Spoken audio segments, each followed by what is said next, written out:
Tradicionalmente, en muchas corrientes filosóficas, incluso religiosas, se piensa que primero existe una esencia, es decir, una naturaleza o un propósito determinado, y luego existe un ser que cumple con esa esencia.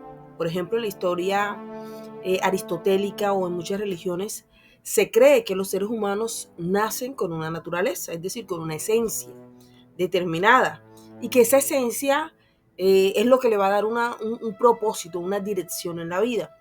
Sin embargo, en este filósofo, en Sartre, dentro de su existencialismo ateo, podríamos decir que invierte esa idea. Él sostiene primero que existimos pues como seres humanos y luego nos vamos definiendo a través de nuestras acciones y a través de nuestras elecciones.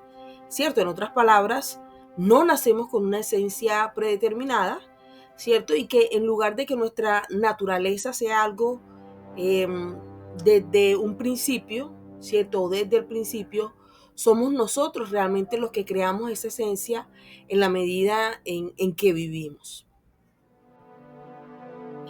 Bueno, de acuerdo a esta visión, podríamos establecer unas consecuencias de esta concepción. En primer lugar, tendríamos la libertad radical.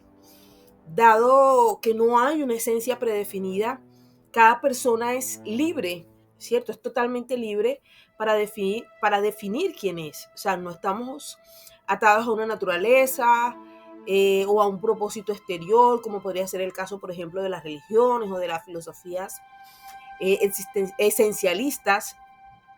La libertad de ser lo que uno elija, según Sartre, puede ser tanto una bendición, pero también puede ser una carga, porque implica que somos responsables de nuestras decisiones y de cómo nos definimos.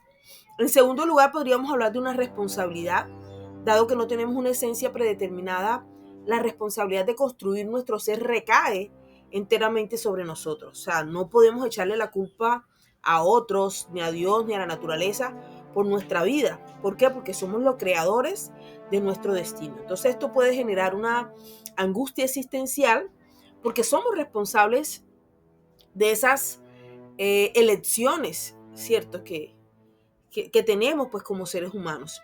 Y en tercer lugar, podríamos hablar de una autenticidad, ¿cierto? Para vivir de manera auténtica, según Sartre, debemos actuar de acuerdo con nuestra libertad, ¿cierto? Y ser conscientes de nuestra capacidad para crear nuestro ser. Entonces eso significa vivir sin depender de valores impuestos por la sociedad o de la tradición, por ejemplo, sino tomando nuestras propias decisiones. Para entender un poco más este concepto, imaginemos que una persona nace en una familia muy religiosa y que se espera que siga esa tradición, ¿cierto? Y que adopte esas creencias. Según esa visión tradicional, esa persona tendría una esencia religiosa predefinida, ¿cierto? Que es la que va a guiar su vida. Sin embargo, Sartre lo que nos dice es que esa persona no tiene una esencia religiosa por defecto, ¿cierto? Su existencia es la de ser un ser humano libre que puede elegir si sigue esa tradición o no la sigue, ¿cierto? Al final, la religión o cualquier otro aspecto de su vida va a depender de las decisiones que tome a lo largo de su existencia, ¿cierto? Primero existe como persona, como ser libre, ¿cierto? Y luego es quien es a través de sus ¿qué? De sus elecciones. Entonces podríamos definir que la existencia precede la esencia significa en el pensamiento de Sartre que los seres humanos no nacemos con una naturaleza o un propósito predeterminado, ¿cierto? En lugar de que nuestra vida tenga un significado ya establecido, somos nosotros realmente quienes le damos forma a nuestra identidad, ¿cierto? Y a nuestro propósito mediante nuestras decisiones, mediante nuestras acciones y digamos, podríamos subrayar aquí que esa libertad individual en Sartre es importante, ¿cierto? Pero también la libertad que conlleva, ¿cierto? Porque no podemos escapar, según Sartre, de esa necesidad de definirnos a través de lo que nosotros elegimos ser.